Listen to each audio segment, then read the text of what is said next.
A reação católica, Monsenhor Louis Gaston de Ségur. Somos reacionários? Não, se por reacionários entendemos os espíritos amuados, sempre ocupados em lamentar o passado, o antigo regime, a Idade Média. Ninguém, bem dizia o bom Nicodemos, pode retornar ao ventre de sua mãe para nascer novamente, sabemo-lo muito bem, e não desejamos o impossível. Sim, somos reacionários, se entende por isso os homens de fé e de coração, católicos antes de tudo, que não transigem nenhum princípio, não abandonam nenhuma verdade, respeitando, em meio às blasfêmias e ruínas revolucionárias, a ordem social estabelecida por Deus, decididos a não recuar um passo sequer diante das exigências de um mundo pervertido, e guardando como um dever de consciência a reação antirrevolucionária. Dizemo-lo a toda hora, a revolução é o grande perigo que ameaça a Igreja hoje. Seja o que digam os mistificadores, este perigo está às nossas portas, no ar que respiramos, em nossas ideias íntimas. À véspera de grandes catástrofes, sempre se encontram estes incompreensíveis cegos, surdos e mudos, que querem nada ver, nada compreender.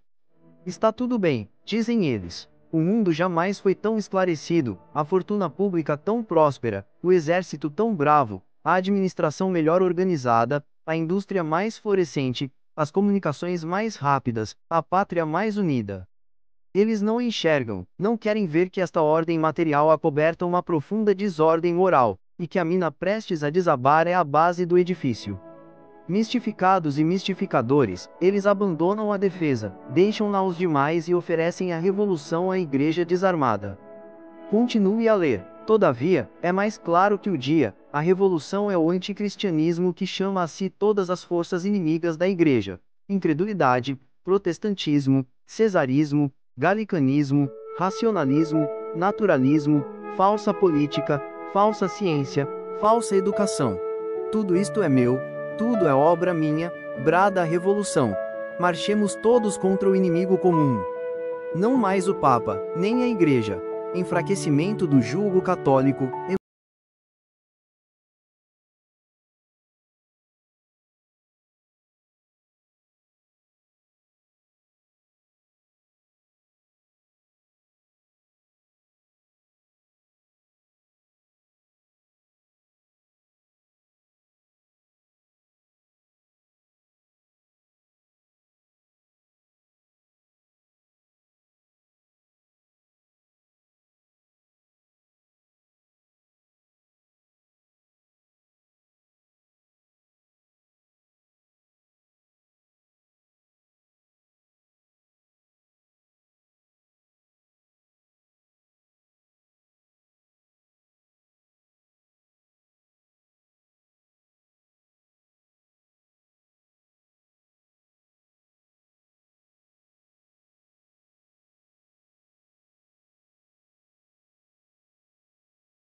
Escala possível. Se só podemos exercer uma ação individual e restrita, evitemos crer que esta influência está perdida em meio a um turbilhão.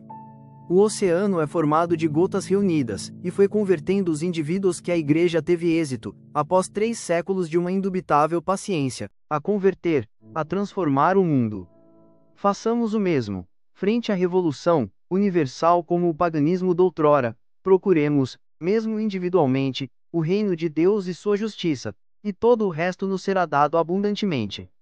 Jovens, homens feitos, idosos, crianças, mulheres, meninas, ricos, pobres, padres, laicos, quem quer que sejamos, trabalhemos com confiança, e façamos a obra de Deus. Se o mundo se enche de santos, se a maioria dos membros que compõem a sociedade torna-se profundamente católica, a opinião pública reformará por si e sem abalos esta sociedade que perde-se, e a revolução desaparecerá. Tenhamos para o bem a energia que a revolução emprega para o mal. Nós queremos-lo dizer a toda hora aos filhos das trevas. O trabalho que nós temos empreendido não é obra de um dia, nem de um mês, nem de um ano. Ele pode durar muitos anos, um século talvez. Mas em nossas posições, o soldado morre e o combate continua. Não nos acovardaremos nem por um choque nem por um revés, é de derrota em derrota que alcançaremos a vitória. Filhos da luz, tomem esta regra para vós, e apliquem-na com o zelo do amor. A igreja é pobre, vós sois ricos, dai a vosso ouro. Vós sois pobres, parti com ela vosso pão. A igreja é atacada com armas em punho, um sangue generoso corre pelas vossas veias, oferecei vosso sangue. A igreja é indignamente caluniada, vós possuís uma voz, faleis. Uma pena, escreveis para sua defesa. A igreja está abandonada, traída por aqueles que se dizem seus filhos. Sua confiança está em Deus somente, implorai por vossas preces o auxílio do alto.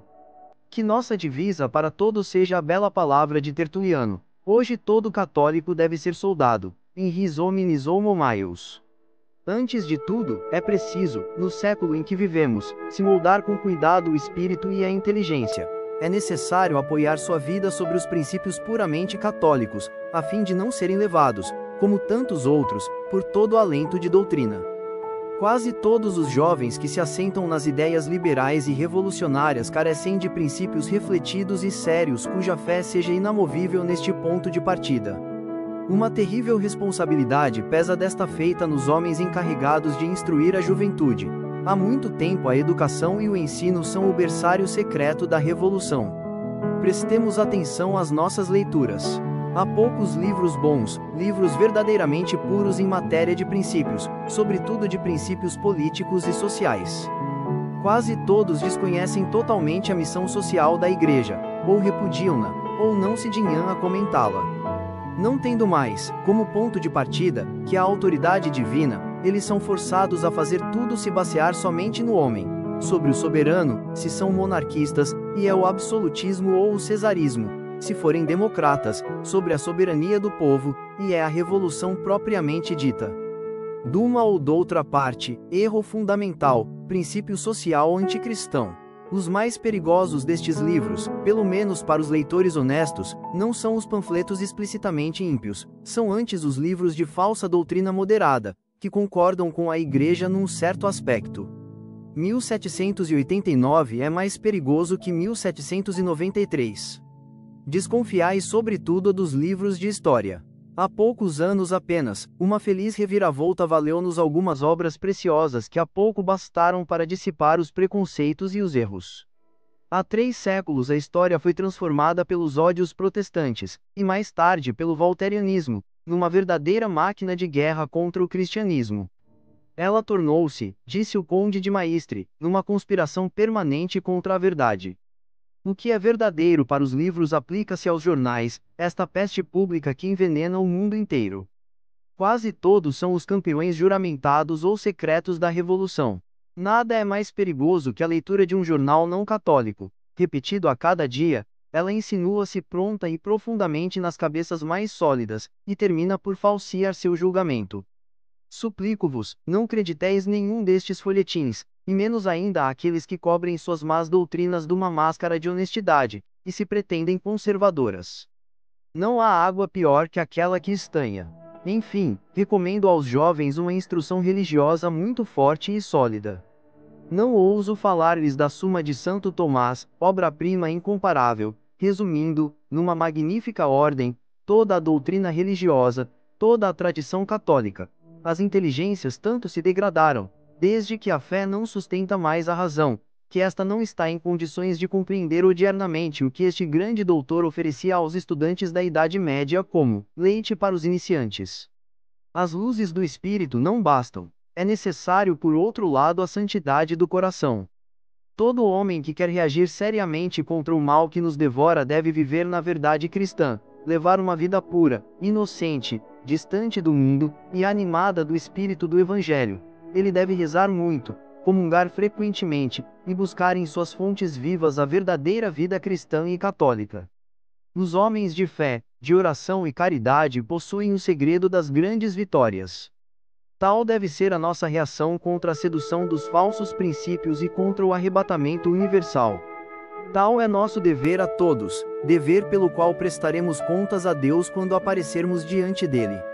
Este dever diz respeito antes de tudo àqueles que direta ou indiretamente encarregam-se das almas, os pastores da Igreja, os bispos e os padres, os doutores do povo cristão, incumbidos por Deus do cuidado de instruir os homens de todos os seus deveres, e de proteger-lhes contra as ciladas da mentira.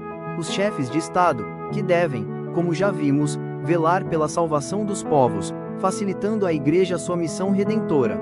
Os pais e as mães, cujo ministério consiste antes de tudo fazer de seus filhos cristãos sólidos e homens devotados. Que Deus bendiga nossos esforços, e que o mundo, uma vez mais, seja salvo pelos cristãos.